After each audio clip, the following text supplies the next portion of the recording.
94회 전산세무 1급 이론 문제 재무회계 파트 1번서부터 5번까지 문제풀이를 진행해 보겠습니다. 자, 1번부터 가볼게요. 잠시만요. 자, 1번부터 가볼게요. 1번. 자, 회계의 변경은 회계의 정책 변경과 회계의 추정 변경을 말하는데 그 성격이 다른 것은, 자, 요런 문제는 준 거예요, 지금. 광물 자원에 대해서 추정 매장량 변경이래요. 추정이죠. 2번 대손 추정률 변경이고요. 4번 잔존가액의 추정 변경이에요. 그러니까 답안에 가는 건 3번이시고 요런 건 줬어요, 지금. 그래서 간단히 정리를 해보면 추정이라는 건 예상이거든요. 그럼 그 추정의 변경은 예상치의 변경이에요. 이해되시죠? 그래서 뭐 예를 들어서 핸드폰 같은 경우를 처음에 이제 살 때는 생각을 했던 게 한 2년 정도 쓰고서 새 걸로 바꿀 수 있을 것 같은데 라는 생각을 가졌다면, 쓰다 보면은 그 생각이 바뀔 수도 있을 거예요. 쓰다 보니까 한 3년 정도는 더 쓸 수 있을 것 같은데, 이런 게 이제 추정의 변경이에요. 이해되시죠? 그래서 대표적으로 여기 들어갈 수 있는 게 대손충당금이나 아니면은 감가나 아니면은 이제 퇴직급여 충당부채라든가 이런 것들이 들어가실 수가 있고요. 다음에 정책 변경이 있으시게 되는데, 정책 변경은 대표적으로 여기 들어가는 게 뭐가 있냐면은 재고자산의 원가 결정 방법 되셨죠? 뭐 선입선출법에서 후입선출법으로 바꾼다거나 이런 것들. 다음에 이거 말고 뭐 재평가 모형의 방법 변경 이런 것들, 뭐 예를 들어서 삼각자산에 대해서 원가 모형을 적용하다가 재평가 모형을 적용했다든가 이런 것들 되셨죠? 그래서 요 정도 얘기가 있으시고, 추정 변경 같은 경우는 만약에 이제 발생이 되시게 되면은 전진법으로 처리를 해요. 그러고 정책 변경 같은 경우는 소급법으로 처리를 하거든요. 그래서 전진법이라는 건 뭐냐면은 전진, 앞에 거를 바꾸는 거예요. 올해 거 바꾸고 내년 거 바꾸고 이런 식. 그러고 소급법이라는 건 뭐냐면은 이전 거부터 바꾸겠다는 얘기예요. 올해 거 바꾸기 전에 작년 거 혹은 그 작년 거 있다면 그 작년 거, 그래서 이전 거부터 바꾸시고 올해 거 바꾸고 내년 거 바꾸고 이런 식으로 바꿔주시는 게 소급법이에요. 그래서 전진법, 소급법 다르구나 라고 생각해 주시고, 다음에 마무리로 만약에 정책 변경과 추정 변경을 구분할 수 없다 그러면 뭘로 보냐면은 회계의 추정 변경으로 봐요. 되셨어요? 그래서 요 정도 얘기까지 좀 챙겨주시면 좋으실 것 같아요. 답안에 가시는 거 3번이시고, 다음 아래 2번. 단기 자료에 의해서 2021년도 제가 이제 풀어드리는 거는 다 날짜를 21년도로 바꿨어요. 실기 프로그램 데이터도 제가 21년으로 바꿔서 풀어드려서 답이 조금 다른 것도 있었거든요. 뭐 접대비라든가 이런 거는 한도 초과가 좀 달랐었죠. 자, 그래서 2번 보면은 21년도 법인세 비용을 구하면 얼마일까요? 요 법인세 비용 계산하는 문제가 저번 문제인가 저저번 문제인가 부터 해가지고 말 문제가 좀 들어있더라고요. 한두 개씩 한 개 정도 들어있던 걸로 기억이 나는데 원래 그 전엔 잘 안 나왔거든요. 그래서 이렇게 추가가 된다라는 걸 보면은 앞으로도 좀 낼 것 같아요. 되셨죠? 그러고 이제 전산세무 1급 문제 가끔 보다 보면은 옛날에 이제 세무사 혹은 회계사 기출 문제들이 간혹 이제 기본 문제들이 몇 개가 들어있던데, 그런 문제 중에 이제 하나로 보일 수 있을 것 같아요. 자, 그러면은 이거를 아시는 분들은 좀 뒤로 넘겨서 이제 제가 다 풀이하는 것만 보시면 될 것 같고, 모르시는 분들은 제가 말 설명을 좀 해드릴게요. 저는 설명을 좀 쉽게 하기 위해서 10%, 10%로 놓고 접대비 한도 초과는 없다라고 보면서 이제 얘기를 한번 해보겠습니다. 이렇게 표를 만들어 놨는데, 이 표에서 이제 하나 생각을 하실 게, 법인세 회계라는 거는 어떤 거에 대해서 하는 거냐면은 일시적 차이가 발생하는 것에 대해서 법인세 회계를 하시는 거예요. 근데 이 일시적 차이가 발생했다는 건 뭐냐면은 나중에 추인되는 거, 쉽게 나중에 추인되는 부분, 유보라든가 이런 것들. 그러고 회사의 순자산과 다음에 세법상의 순자산 혹은 회사의 자본과 세법상이 바라보는 자본의 차이가 발생하는 것들. 그래서 소득 처분이 유보라든가 기타라든가 이런 것들에 대해서 이제 차이 조정을 해주시는 회계 처리를 우리가 법인세 회계 처리라 그래요. 이해되세요? 그래서 요걸 이제 정리를 한번 해보면은 여기는 이제 접대비가 없죠. 왜 그러냐면 접대비 같은 경우는 유보나 기타가 아니라 기타 사유 유출이잖아요. 그러니까 추인 사항이 아니라서 그런 부분은 법인세 회계 처리를 안 해요. 됐죠? 자, 그럼 재고자산 평가감은 소득 처분이 유보죠. 그럼 요걸 한번 보게 되면은 2021년도에는 입금으로서 4만 원이 발생을 했는데 2022년도가 되니까 손금으로서 4만 원이 추인되는 거예요, 지금. 되셨어요? 한 번 더. 저는 재고자산 평가감이 왜 입금인지 몰라요 그러시는 분은 법인세를 좀 보셔야 돼요. 아셨죠? 혹시라도 모르실까봐 제가 간단히만 쓸게요. 회사가 자산을 6만 원을 잡았는데 쉽게 세법상에서 그 바라보는 기말 자산을 10만 원으로 바라본다면 됐죠? 자산을 늘려야 되니까 입금에 다음에 자산 차이 나니까 유보가 될 텐데 이때 회사가 재고 자산을 평가했는데 세법보다 감소시켜 놨습니다. 얼마요? 4만 원이요. 그래서 이걸 우리가 재고 자산 평가감 입금 유보 4만 원이라고 부릅니다. 여기까지 됐죠? 그래서 말 설명을 계속 가보면 실제로 이 4만 원이 발생했다 추인되는 거를 전체적으로 한번 보게 되면은 실질적인 자산 차이가 있어요, 없어요? 없어요. 4만 원이 늘었다 4만 원이 줄어들 거니까 실질적인 자산 차이가 없거든요. 근데 이렇게 되시면 각자 연도별로 법인세 비용 금액이 달라져요. 되셨어요? 다시 회사의 실질적인 자산 차이가 있다 없다? 없다. 그러면 결과적으로 손익계산서를 작성했을 때 들어가는 법인세 비용도 차이가 있으면 된다 안 된다? 안 된다. 왜? 손익계산상 법인세 비용 계산할 때는 지금 순이익 200만 원으로 해야 되니까. 근데 이걸 계산을 한번 해보게 되면 어떤 상태가 되냐면은 21년도에 회사의 법인세 차감전 순이익이 200만 원이 있다 그랬고요. 여기에다가 입금으로서 지금 4만 원을 더해서 회사에 쭉쭉쭉쭉 나가면 과세표준이 나오겠죠. 과세표준이 다른 거 없이 요것만 있다고 볼게요. 204만 원이라고 봅시다. 그러면 현재 제가 설명의 편의를 위해서 둘 다 세율을 10%로 놨거든요. 21년도, 22년도 둘 다. 그러면은 현재 21년도의 세율이 21년 세율이 10%예요. 그러면 회사에 이제 계산되는 법인세법상 계산되는 법인세가 얼마가 나올 거냐면은 20만 4천 원이 되실 거예요. 되셨어요? 그럼 이것조차도 회사 손익계산서로 봤을 땐 비용이시죠. 그러면 이제 마무리로 이제 정리를 해보면요. 회사의 손익계산서상 회사의 법인세 차감전 순이익이 200만 원이고 다음에 여기에 법인세가 추가적으로 붙어서 회사의 법인세 차감 후 순이익, 즉 당기순이익인 거죠. 그래서 말 헷갈릴 수 있으니까 다시 써보면 당기순이익은 200만 원에서 20만 4천 원을 차감해서 179만 6천 원이 돼요. 여기까지 되셨어요? 자, 그럼 요거를 다음 연도로 이제 봐서 계산을 한번 해보면 22년도 동일하게 법인세 차감전 순이익이 200만 원이라고 가정을 해볼게요. 그러고 여기에는 이제 추인됐으니까 송금이 붙겠죠. 손금 4만 원. 그러면 과세 표준이 얼마가 될 거냐면은 196만 원이 될 거예요. 그럼 여기에 22년 세율 10%를 곱해주게 되면은 나오는 법인세는 19만 6천 원이 되겠죠. 그러면 회사 손익계산서상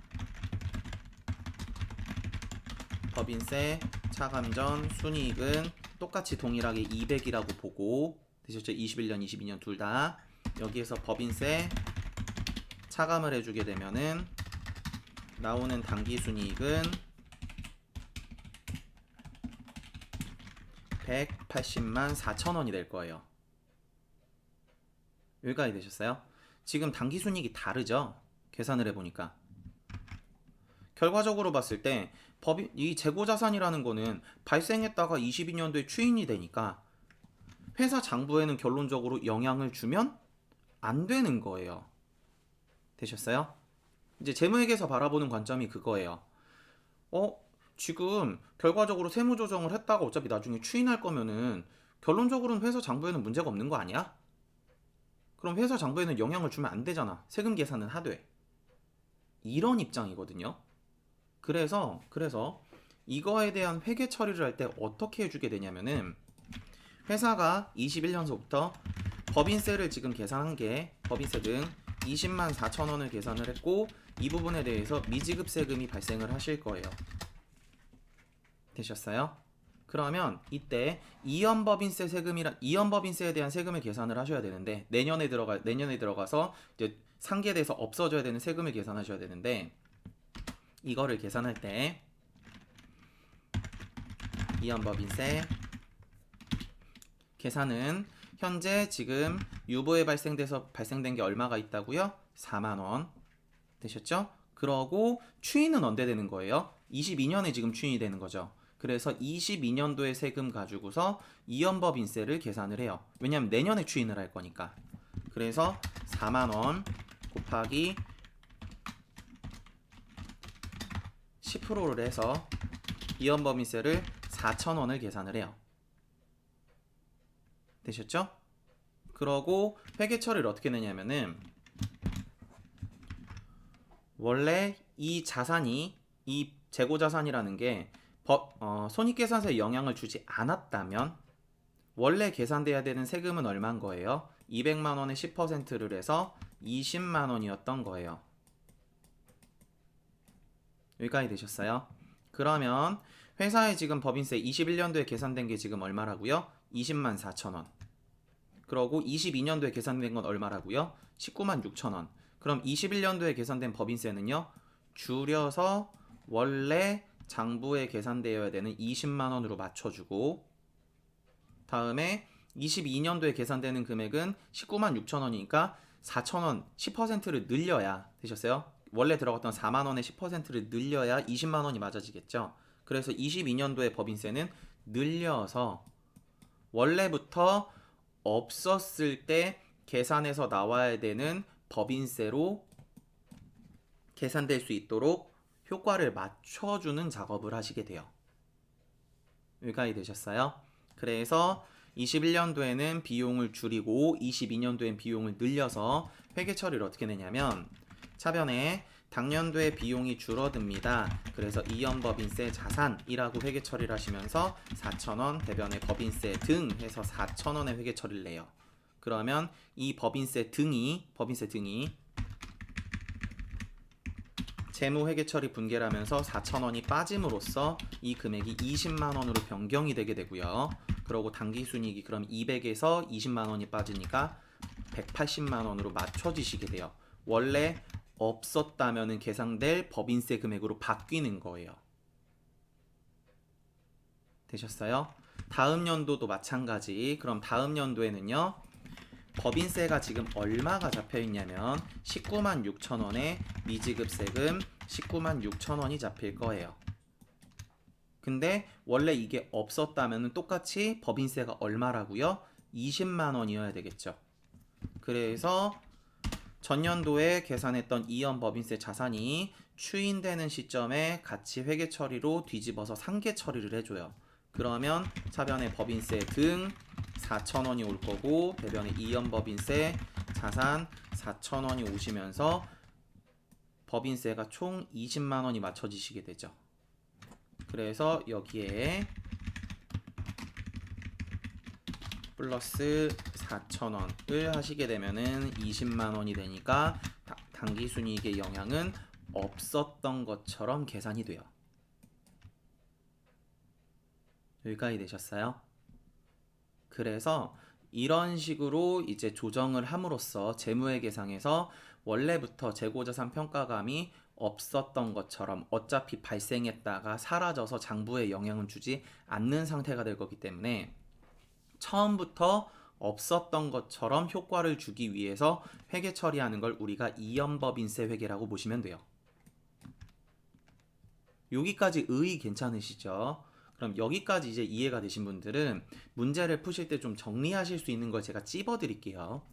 그래서 이 문제를 푸실 때는 첫째, 단기의 입금이라면은요, 사후에 손금이 되실 텐데 이런 걸 우리가 뭐라 그러시냐면은 이연법인세 자산이라 그래요. 되셨어요? 다음에 단기에 반대로 손금이었는데 사후에 입금으로 뒤집어짐으로써 이제 세금 계산할 때 이제 늘어날 수 있는 부분을 뭐라 그러시냐면은 이연법인세 부채라 그래요. 되셨죠? 자, 그러고 다음에 이제 또 계산을 할 때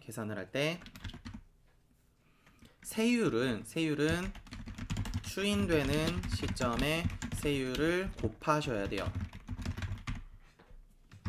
되셨어요?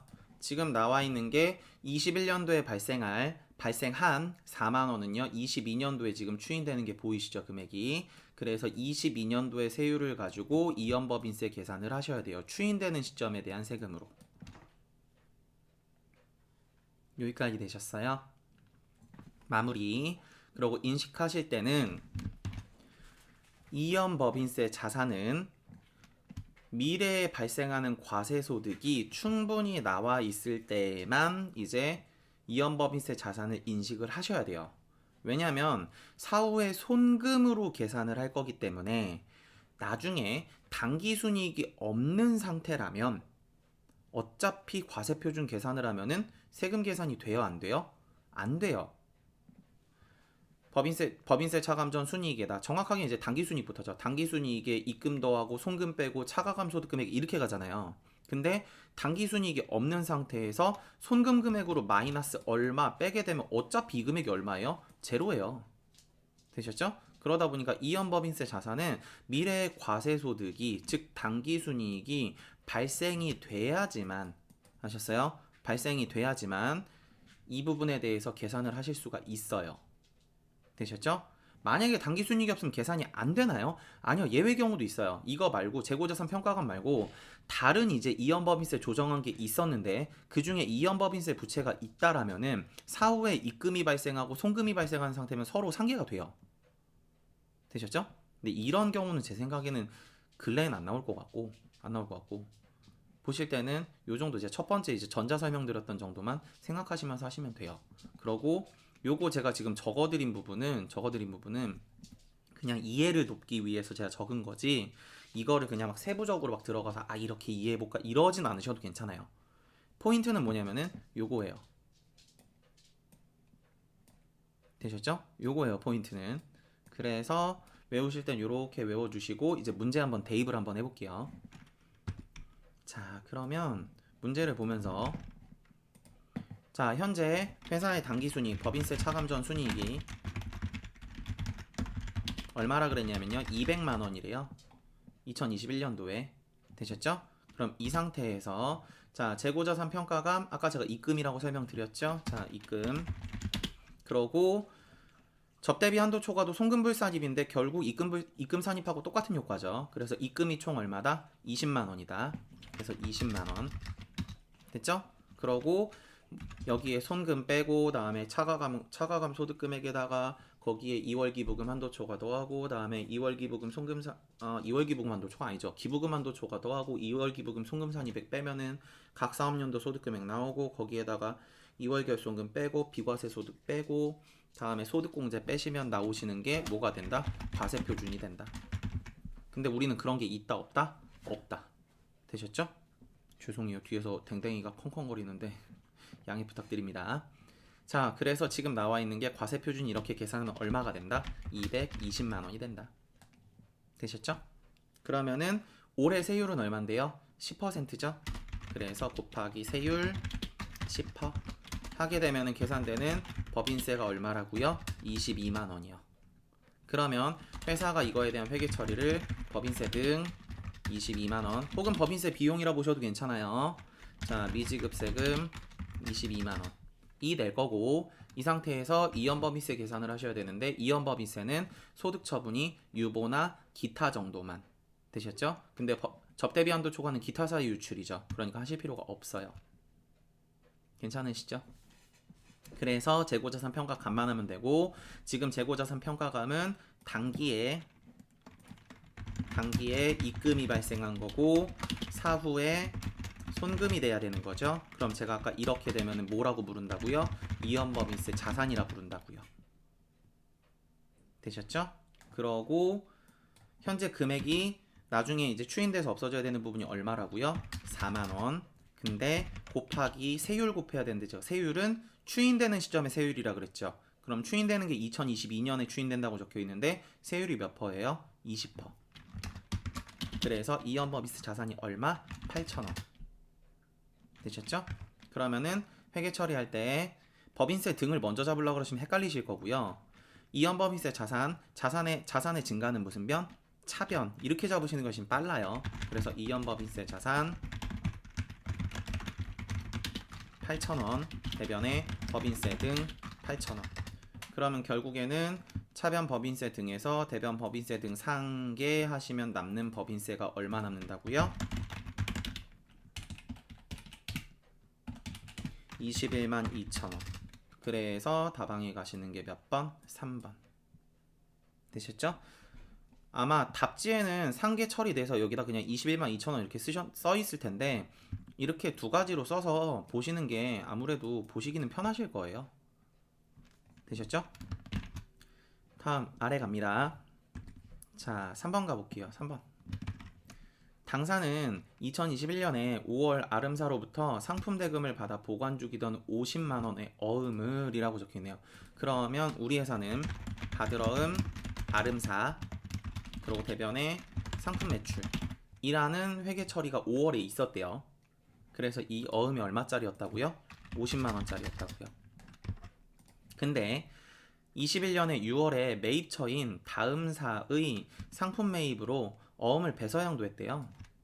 그러면 우리 회사가 지금 회계 처리한 게 뭐라고 처리했을 거냐면 상품 50만원 대변에 받으러음 아름 다음에 50만원으로 회계 처리를 했겠죠. 여기까지 되셨죠? 자, 근데 금일 이제 오늘 됐는데 부도가 났대요. 그러면 우리 회사에서 어음을 받아간 다음사는요, 아름사하고는 원래 관계가 있다 없다? 없다.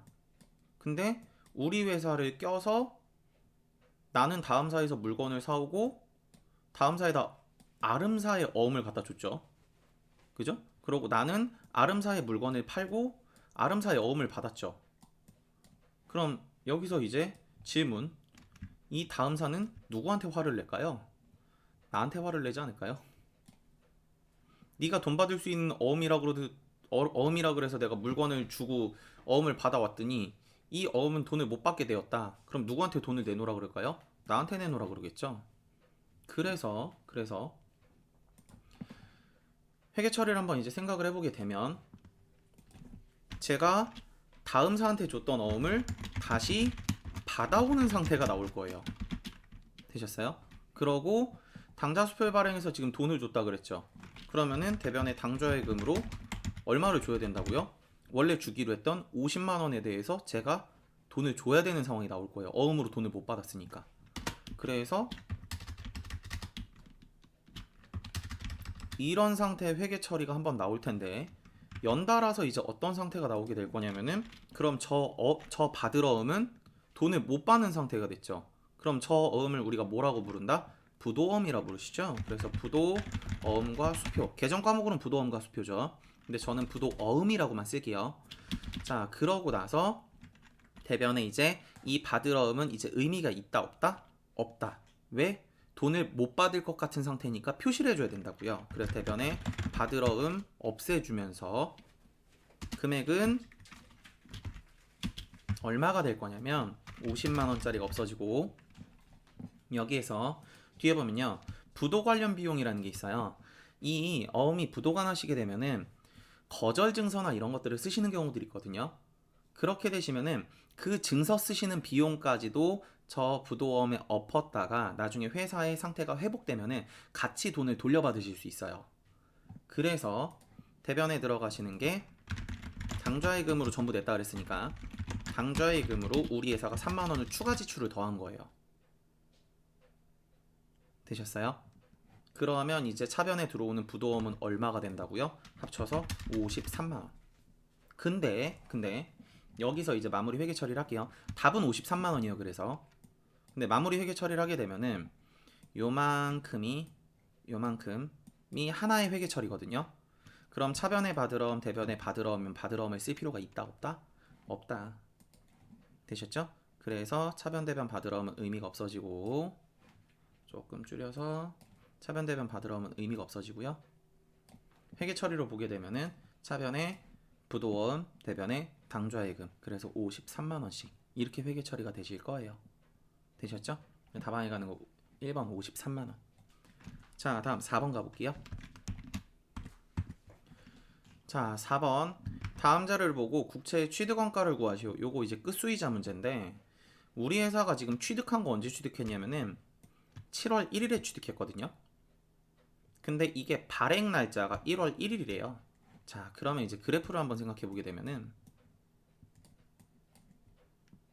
이렇게 보고, 자, 1월서부터 6월까지는 요만큼의 기간은 A라는 애가 이 채권을 갖고 있었고요. 다음에 7월부터 12월까지는 B라는 애가 채권을 갖고 있었다고 봅시다. 근데 이자에 대한 지급은 언제 지급을 하냐면은 12월 31일 날 요때 이자 지급이라고 볼게요. 되셨죠? 그러면 여기서 이제 한번 생각을 해봅시다. 자, 이자가 12%래요. 그러고 100만 원에 대해서래요. 그럼 이자가 총 얼마? 12만 원. 되셨어요?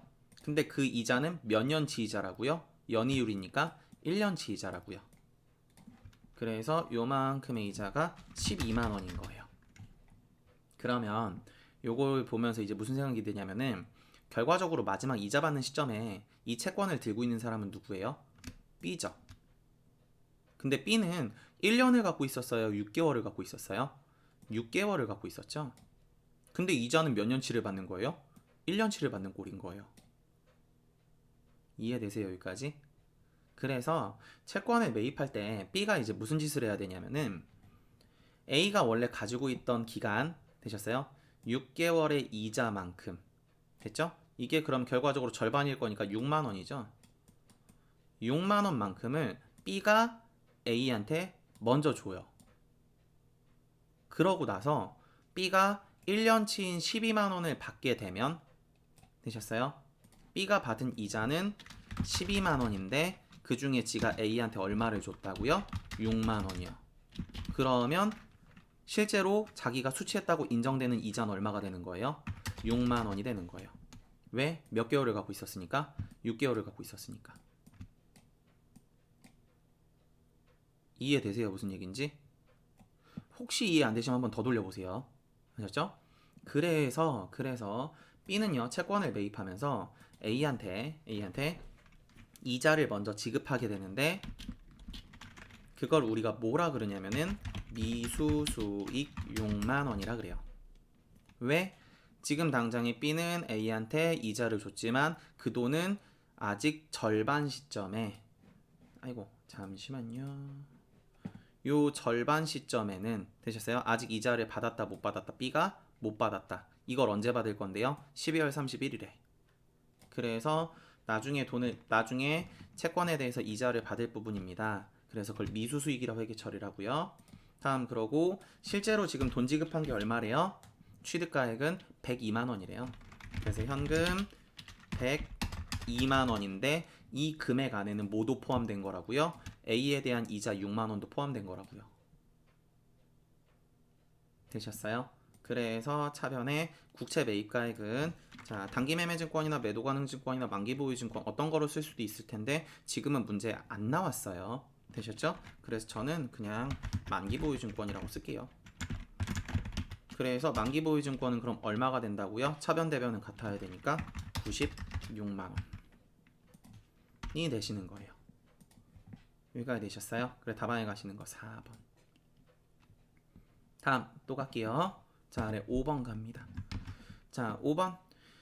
다운은 주식의 단기간 매매 차익을 목적으로 하지 않고예요. 않고. 그럼 이거는 단기가 아니라 장기라고 봐야 되겠죠? 그럼 매도 가능 증권이란 얘기예요. 아, 저는 개인적으로 이렇게는 말 안 나갔으면 좋겠어요. 개인적으로. 자, 20년도 6월 5일에 만원에 취득했대요. 자, 그러면은 20년 6월에 만원에 취득했으니까 차변에 매도 가능 증권 만원, 대변에 뭘로 샀는지 모르니까 그냥 현금 쓸게요. 현금 만원. 자, 그러면 20년도 12월 말 공정가치가 1,700원이래요. 그럼 700원 올랐죠. 그럼 12월 31일 시점에서는 700원의 자산의 증가가 발생했을 거니까 차변의 매도 가능 증권 700원, 대변의 매도 가능 증권 평가이익 700원. 그러면 21년도에 공정가치가 이제 1,300원이 됐대요. 되셨어요? 그럼 1,700원에서 혹은 1,700원에서 되셨죠? 300원, 1,300원이 됐으면 400원이 줄었죠. 그래서 다음 연도 21년 12월 31일은 400원이 줄었으니까 대변의 자산의 감소, 매도 가능 증권 400원. 그럼 차변엔 뭐가 되는데요? 평가 손실 아니죠. 매도 가능 증권의 평가 이익이 있으시면요. 먼저 상계부터 하셔야 되죠. 그래서 차변에 들어오시는 거 매도 가능 증권 평가 이익 400원. 되셨어요? 그러면 지금 문제에서 뭘 물었냐면 이제 평가손익 잔액이 얼마냐요?